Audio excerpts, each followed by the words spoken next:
In this stage end of course Rawalpindi के लिए भी आज आखिरी मैच था इस सीज़न का। हमें अपने टॉप 4 भी मिल गए हैं और हमें ये भी पता है कि अब इस्लामाबाद यूनाइटेड जो है वो टेबल पे नंबर 2 पे फिनिश कर रहे हैं and with that of course that means के क्वालिफायर 1 जो है इस्लामाबाद खेलेंगे against Quetta Gladiators which will be on this Wednesday. So all of that post-match analysis and gupshup coming right up only on the dugout. मैं हूँ रोहा नदीम और मेरे साथ है मेरे co-host ताहा सदाकत. Hello Roha. Hello Taha, thank you for joining me back on the show on the PSL Hangout and of course उनके साथ हमारे जो special experts हैं आज in the studio. Quickly introducing them as well. Former skipper Pakistan women's cricket team कप्तान सना मीर हमारे साथ आज मौजूद हैं. Thank you so much Sana for joining us. Thank you for having me. And उनके साथ मौजूद हैं जी, इनको आप पहले भी डग आउट पर देख चुके हैं as my cohost, but today he is on the other side of this table. Shahzad Khan, welcome back to the dugout. Assalamu alaikum and thank you so much for having me. It's an honor for me to be co-hosting Sanamir today. I'm looking forward to that. Co-expert. Thank you so much Tamasha and thank you so much Dugout and thank you to both of you. Thank you for being here Shahzad. पहले तो हम इस बात से तहा शुरू करते हैं कि आपने और आपने कल जो टीम चूज की थी कराची किंग्स और मैंने अकेली ने इस्लामाबाद यूनाइटेड चूज़ की थी और मैंने तक कल भी ये कहा था एक्चुअली कि ये जो ब्रेक है this will prove really beneficial for a team like Islamabad United because what they are really good at doing is going back, regrouping, refocusing. आज उनमें जितना चेंज नजर आया सर ना, उसी से शुरू करते हैं कि शुरू तो मैं इस बात से करूंगी कि डायरेक्टर साहब एक एक्स्ट्रा पॉइंट रोहा को दे दे, क्योंकि ना ये तब भूलती हैं जब ये हारती है, ना ये तब भूलती है जब ये जीतती है. ये याद जरूर कराती है हमें. I am just a very good player.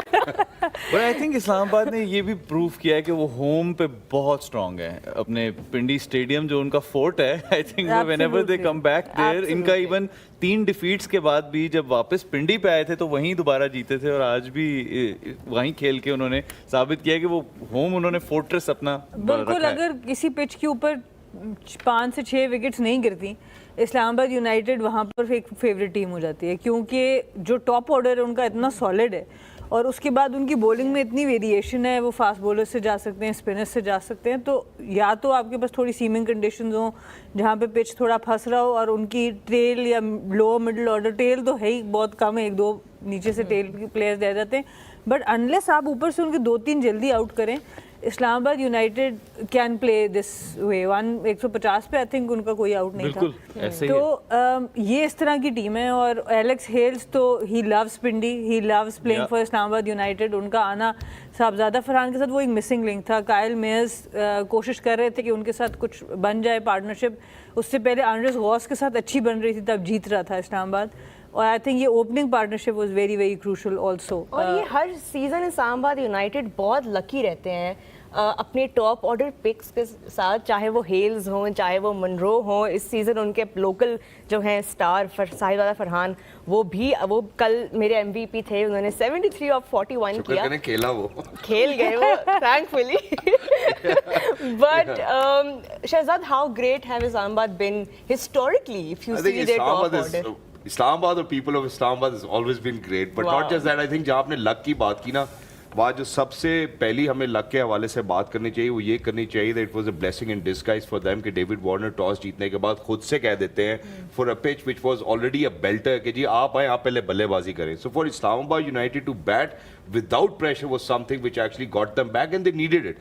कि आप प्लेऑफ्स में जाने लगे, प्लेऑफ्स में आप क्वालिफाई कर चुके हैं because nobody could have called it a dead rubber because of the fact कि आप ग्रुप में चौथे नंबर पे भी रह सकते हैं, आप दूसरे नंबर पे भी आ सकते हैं. That makes such a big difference. Yeah, and they took full advantage of it and they made sure कि यार अब हमारे ऊपर चेजिंग का वो प्रेशर नहीं होगा जिसकी वजह से you know we need to go all in. जैसे इन्होंने एलेक्स के बारे में बात की, एलेक्स के साथ भी जब हम फॉरेन पिक्स में बात करते हुए लकी हुए. एलेक्स चूंकि इस्लामाबाद का पहले भी हिस्सा रहे, कॉलिन मनरो के साथ हमने उनको फीचर करते हुए देखा और तगड़े हनेरी नजर आए मुझे. एलेक्स हेल्स को मैं वैसे हनेरी कहता हूँ, it's a nickname for him क्योंकि जिस तरह से वो खेलते हैं. And even today he took Aamir Jamal to cleaners, he took everybody to cleaners. लाइक आज नहीं भाई, बाकी किसी दिन कर लेंगे. और ये जो विकेट आज हमने देखी है ताहा, इस पे ये बैटिंग देख के इतना मजा आया है. We were watching and I think at that point 150 without loss Islamabad, it looked like they would end up with much more than 250. And then Shahzad, not to forget Shadab's comeback वो जो last में जो impact जो जरूरी था वो भी उन्होंने भी ये डाला। आपने बहुत अच्छी बात की, क्योंकि इसमें बात ये है कि जब हमने पहले भी माइक हेस्टमैन के हवाले से बात की थी, क्योंकि अब तो वो हमारे वाइट बॉल कोच भी हो गए, उन्होंने यही कहा था कि हम बता नहीं सकते हैं कितने निगल्स हैं।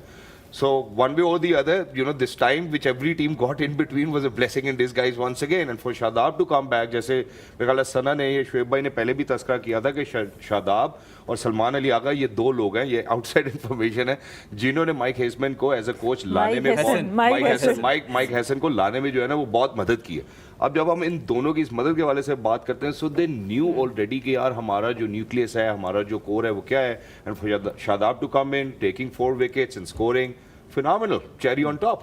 एंड आई थिंक ये 10 दिन अगर सना ना ब्रेक होती तो शादाब का शायद वापस आना पॉसिबल ना हो पाता, जो क्योंकि जो उनकी इंजरी थी वो इतनी जल्दी हील होने वाली नहीं थी, but 10 days was obviously it was a big enough gap because it's a recurring injury, आप बिल्कुल सही कह रहे हैं। वो हम पे पहले भी इस पे हमने बात की है कि ये 2-3 साल से चल रही है, जिसको टेंशन उस तरह नहीं दी जा रही है। Groin injury specially for a spinner, as a batter भी बहुत मुश्किल होता है आपके वेट ट्रांसफर में, फ्रंट फुट पे जाना, बैक फुट पे आना, उसमें भी आपको प्रॉब्लम होती है। But specially as a spinner, मैं पहले भी बात की थी, आपका पिवट होना बहुत ज़रूरी है, पाँव का जो रोटेशन है आपके, तो अगर आपके ग्रॉइन में कुछ भी निगल होगा, आपकी वो रोटेशन कम होती है, पिवट कम होता है, तो बॉलिंग में भी आपकी रिवोल्यूशंस पे अफेक्ट आता है। और जब भी शादाब फुली फिट खेलते हैं, उनकी गूगली और उनका फ्लिपर बोलता है, और आज भी बोला है, 4 आउट किए उन्होंने। और आई थिंक वो मिसिंग लिंक बन रहा था इस्लामाबाद का, मिडिल ओवर्स में उनको विकेट्स नहीं मिल रही थी, बैटिंग भी आउट क्लास किया शादाब ने, जो रन रेट था उसको 14 पे या उससे ऊपर पहुंचाने में इनका vital role. that hat trick unfortunately, but still made that effort to get the third Absolutely, one as well. it's so good to watch him मतलब फिट अगेन और आके परफॉर्म करना बॉलिंग में स्पेशली, क्योंकि बॉलिंग के ऊपर बहुत तबसरा रहा है। ठीक है, बैटिंग तो वो हमेशा से ही कर रहे होते हैं, बट जिस तरह की आज बॉलिंग की और जो गूगलीज पे आउट किया, गूगली पे बार बार कर रहे थे, फ्लिपर कर रहे थे, लेग स्पिन कर रहे थे, this is something you want from This your is the old Shadab. I think Old pink Shadab. suits him. हमने हमेशा ही देखा है कि बॉलिंग में जब तक वो सक्सेसफुल नहीं होते ना, वो कॉन्फिडेंस आपको शादाब में नजर नहीं आता जो बैटिंग करने से आता है। वो आज 4 आउट किए हैं तो वो पता चल रहा है कि वो अपने पूरे फ्लो में वापस आए हुए हैं। And there have been a lot of times जब उन्होंने बॉलिंग के साथ विकेट्स वो नहीं ले पाते, लेकिन वो बैटिंग में कंट्रीब्यूट करते हैं, और अगर बैटिंग में भी नहीं कर पाते, वो फील्डिंग में 10-15 रन रोकते हैं, अपनी टीम के लिए सेव करते हैं। As a captain of course वो चीज़ वो ऐड भी करते हैं। लेकिन एक और इंटरेस्टिंग बात जो इस्लामाबाद यूनाइटेड की, this is their 10th win in a row against Karachi Kings, so maybe it was really about the opposition getting them back, and you know वो स्ट्रीक जो उनके अगेंस्ट है, ये भी एक साइकोलॉजिकल एक सना काउंट तो करता है। स्टैट्स वैसे लेके आते हैं आप ऐसे ना, कराची के अगेंस्ट स्टैट्स हो और वो इनको पास ना हो, ऐसा हो नहीं सकता। वो भी इस्लामाबाद की टीम के हो, वो कैसे नहीं हो, होम टीम। लोग जल रहे हैं बस यहाँ कोई पे। स्टैट जो कराची के फेवर में नहीं जा रहा होता ना, वो आपको रोहा से मिलेगा। कराची ये तो फिर आपको पता है, कराची का डाउनफॉल आधा शायद रोहा की वजह से ही है। नहीं जी, आई थिंक ये बड़ी अच्छी